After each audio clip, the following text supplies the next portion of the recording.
The Wild Robot by Peter Brown. Chapter 55. The Lodgers. Firelight spilled out from the nest and into the cold, blustering night.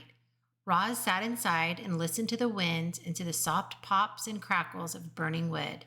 And then the robot's keen hearing picked up another sound, tiny footsteps crunching through snow. "Roz, I'm freezing. Can I join you by the fire, please?" said a weak voice. Into the light crawled Chit Chat.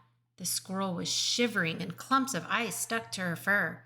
When she finally felt the heat of the fire, she collapsed.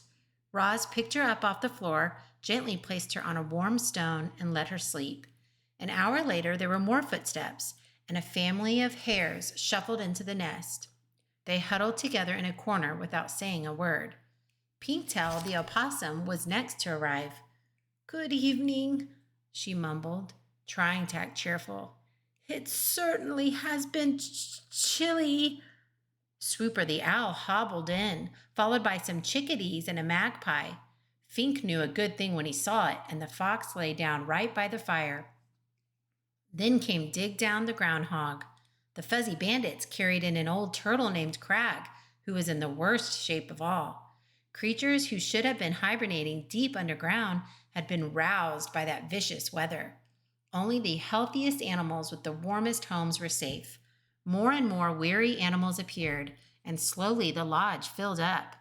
This was the first time many of the lodgers had seen fire, and they gazed at it with a mixture of fear and hope. They could feel the fire's destructive power, but they could also feel its healing power as it warmed their bones. The lodgers seemed to push forward, eager to feel more warmth, and then pull back, afraid of feeling too much. It was important that the lodgers understood fire, so Roz showed them how to build one. She showed the smaller animals how to arrange the kindling, and she showed the bigger animals how to arrange the logs. Bumpkin, Lumpkin, and Rumpkin struck the firestones together, and everyone cheered when they finally managed a spark. As Roz looked around, she saw moles curling up beside an owl, a mouse snuggling between two weasels, hares nestling against a badger. Never before had the robot seen prey and predators so close and peaceful. But how long could the peace possibly last? "I propose a truce," said Roz, "like the dawn truce. Everyone must agree not to hunt or harm one another while in my lodge." "Very well," said Swooper after consulting his carnivorous friends. "We hunters will control ourselves." "Then it is settled," said Roz. "My home is a safe place for all." One by one, the lodgers each fell into a deep sleep. Even the nocturnal creatures, usually wide awake at that hour, gave in to the coziness of the nest.